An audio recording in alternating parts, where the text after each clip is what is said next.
Welcome to Totally Talent Podcast by HR.com, your go-to source for all things talent. Whether you're looking for expert insights on high-volume hiring, the latest trends in recruitment technology, or strategies for building a winning team, we've got you covered. Join us for each episode as we dive deep into the challenges and opportunities shaping the talent landscape today. Let's get started. Welcome, everybody, to another edition of Totally Talent on HR.com. I am your host, Mike Wood, and I'm thrilled to be joined today by Prem Kumar. He's the CEO of Humanly. Prem, do you want to just give a quick minute and introduce yourself and tell us how you got involved in this crazy world we call HR tech? Yeah, absolutely. And thanks for having me, Mike. I'm excited for this conversation. My journey in HR tech, my first experience in hiring was on the candidate side when I graduated from college here at University of Washington. And, it was the first time I saw that, hey, I can apply to 100 jobs and I might never hear back. I saw kind of the issues with a candidate experience as we think about university hiring, high volume hiring. I worked at Microsoft for about 10 years, and 5 of those years I was on our HR solution delivery team. And so I was on the buyer side for tools like Humanly, working with a lot of recruiters on some of the TA tools, employee engagement tools. And I saw then that the problem with engaging with candidates at scale was not because hiring teams were purposely ignoring candidates or anything like that, but they didn't have the tools to engage at scale that sales people have, that marketing folks have. When we acquired LinkedIn, that was kind of another part of my experience. So bringing some of these data scenarios into dynamics for talent. So product management, people, data, that's kind of been my background. Left Microsoft, went to Tiny Pulse in the employee engagement space, and we started Humanly about 4.5 years ago to help with the problem around engaging, screening, scheduling at scale. That's great. We all talk about AI in HR tech, and there's a ton of vendors in the space. What's your thought on AI to try and, is it I want to talk about it both in terms of from the hiring teams and the candidates, because what I'm seeing is like a team of agents, of AI agents, or whatever you want to call it, AI resume tools against the hiring team's AI tools, and they go down and see who comes out on top. Like what's some ways that AI and Humanly can help both the candidates and the teams? Yeah, no, it's a good question. And AI is certainly a broad term. And I think it's been used particularly in the machine learning context behind the scenes a lot. So certainly over the last several years, with ChatGPT being something more in the face of the consumers, generative AI has taken widespread adoption. I think in general, it's just a solution, and it really starts with the problem. So I think we need to be like problem obsessed, where there's a lot of solution obsession, but AI can certainly is a solution that is doesn't come around a lot in terms of the impact it can have, but it does still start with people and process. So AI, like any technology, can make things happen faster, more efficiently, at a higher quality. It can also make bad things happen faster, more efficiently bad, and at a higher quality of bad. So you need the process down and to understand exactly what pieces you are allowing AI to do. And I'll give one quick example. I was looking at hiring an executive assistant, and I can certainly use an AI tool to schedule for me, to schedule travel, to do my email, but I won't have someone sitting here in the office greeting new people when they come in. Is your AI a culture ad? I think is an important question. So as far as like Humanly specifically, that's kind of the lens we're taking, and some of it has to do with our brand name as well, being Humanly. We want to really look at what the right places are, and that might change based on customers. So allowing them the choice to identify where their adding AI scenarios.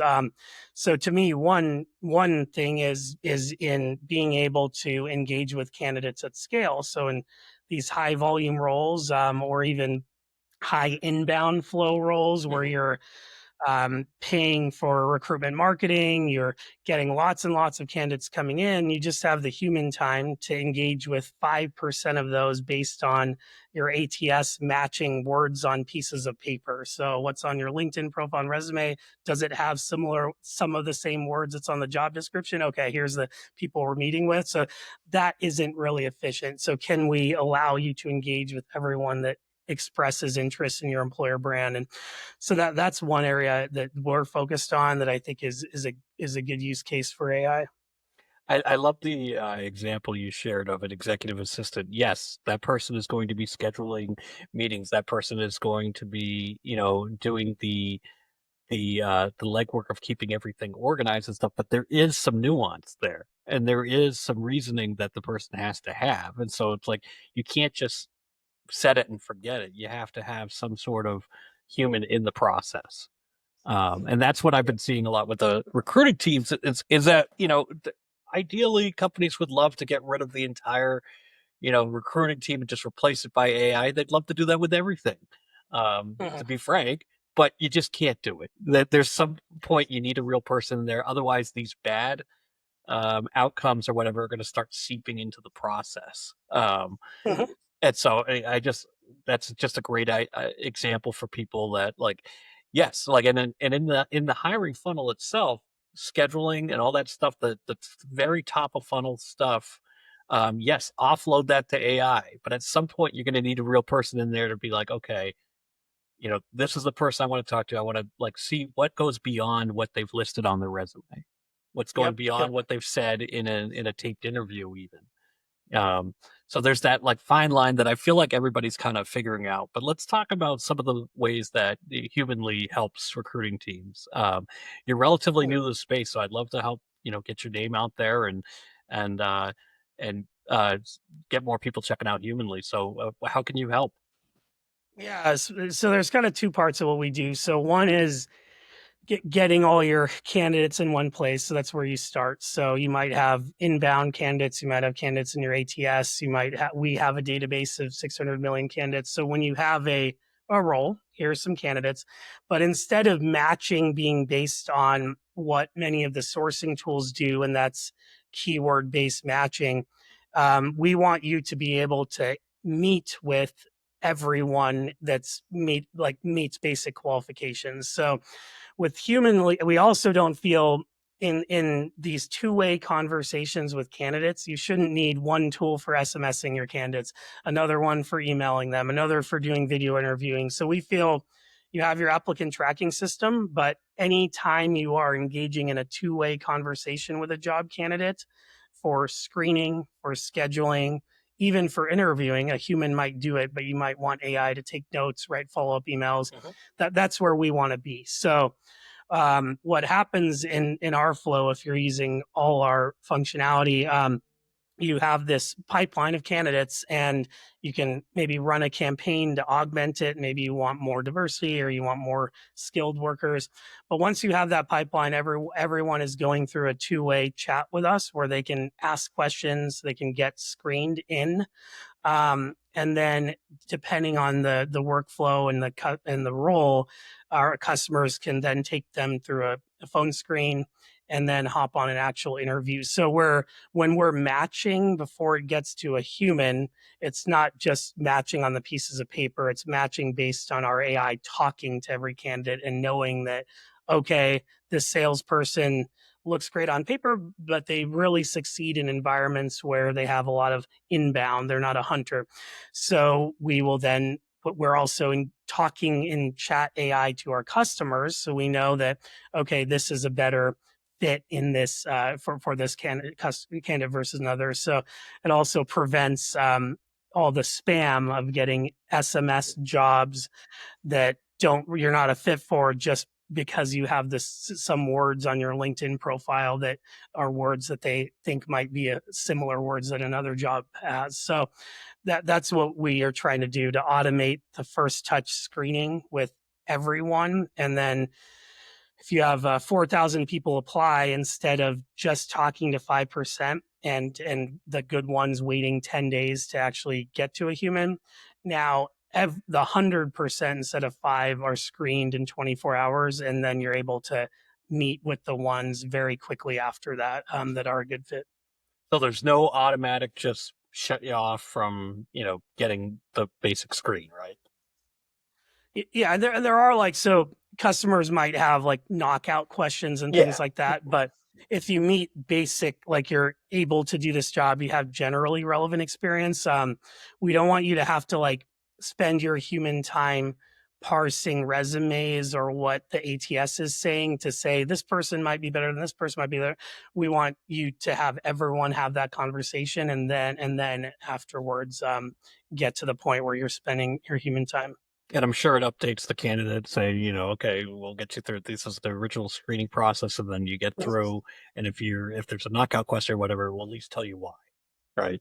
Yep, correct. Yeah, and candidates generally rate us about a 4.7, 4.8 out of 5, and they like that. Like, I'll give you a quick little anecdote here, but when I was working at Microsoft, when I started, I was actually in support, and we were working on improving our our customer satisfaction score. And the customers that were the happiest when they submitted a support ticket were not actually the ones that we fixed the issue for. It was always the ones we got to right away. So whether or not the issue was resolved, if the time to first touch was near zero and they're getting help right away, those are the happiest ones. So from a candidate experience, can we reduce time to first touch? You also have less ghosting and stuff if they're able to ask their questions right away too.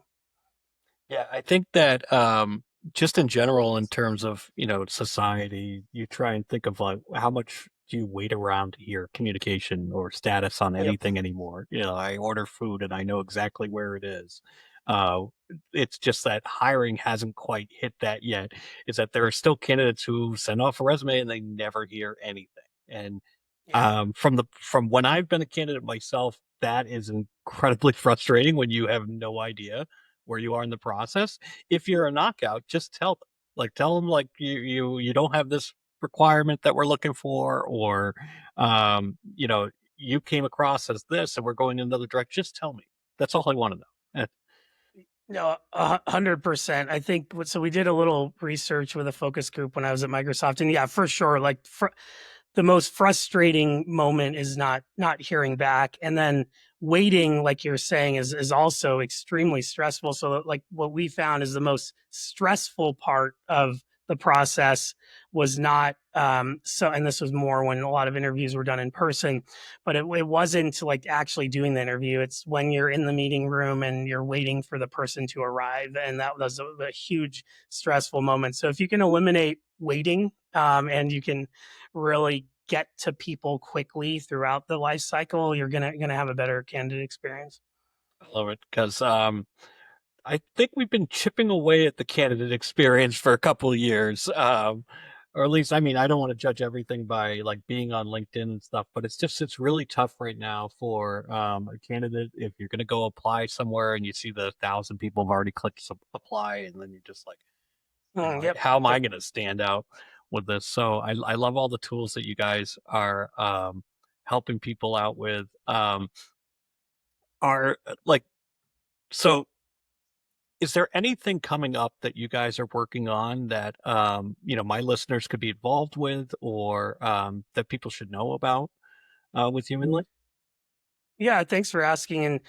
And one thing I'll kind of get to as I answer that is really the ROI we're delivering in addition to time savings, and these are interrelated, but time to hire. So like generally time to hire with all the technological innovation has not changed in the last 25 years for these high volume scenarios. And what we're able to do is so the benchmark, at least for the roles that we're targeting, these are entry, mid-level, um, professional or hourly type roles, but it's 44 days, and we're able to get that down to 5 by kind of short circuiting those steps. And then what we're working on next will continue to focus on on reducing time to hire. So a couple of things. One is we're continuing to expand the channels we're in. Again, we don't want you to have a different tool for every way you're engaging with candidates. So one of our newer ones we're partnering with a company on is phone.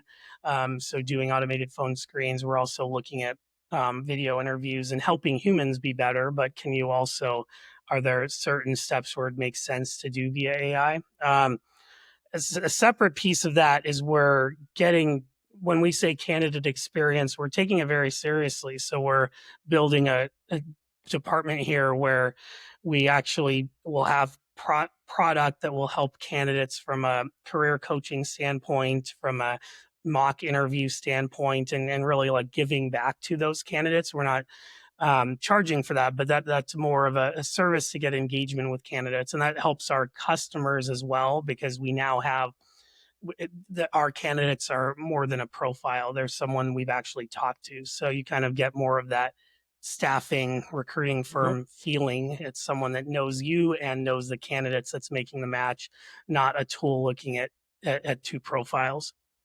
Yeah, that time to hire stat is something that's been floating around for a bunch of years, and I find it personally amazing that the amount of technology improvements that we've had, it hasn't been getting better; it's been getting worse, and so there's a disconnect there. So I mean, if you're talking 44 days, 45 days, that means it's the end of May right now. You're hiring someone in the middle of July. Can you wait that long? Yeah. Yeah, and I think like to get it down, like, and we've kind of broken it down in terms of how we get it to 5 days, but a lot of it is if you have, I'll just give an example. If I'm in a room with 100 people and I'm trying to figure out which one of those I should hire, I'm not just going to talk to 3 and then pick the best out of 100. And that's kind of what's happening now, because you're only talking to a very small group. If you could somehow autonomously talk to everyone that without human involvement, you're gonna get a better quality to the first person you meet's gonna have a higher chance of being good, the second person, the third person. So you're basically, by increasing quality through engaging with everyone and getting to know everyone better, the conversion to hire on those interviews should go up, and you also don't have to spend all the time in scheduling and all that. So that's how we're looking at increasing time to hire, by short automating pieces, but also letting you like scale the ability to interview everyone. Well, you don't run the risk of like self-selecting someone out of the process or kicking someone out of the process because they didn't have a specific keyword on their resume. I think what a lot of job applicants right now are doing is they're just using AI to tailor their resume to whatever keywords are in the job. And now that whole value prop is gone because then you still don't know what you're talking about. I mean, we work with a lot of amazing talent teams, but even when I'm interviewing, like you're going through a process in these high volume scenarios where you're trying to find shortcuts to figure out how you don't have to talk to as like everyone. So did they spell something wrong? Which in some jobs that matters, others it doesn't. Does it have the right keywords?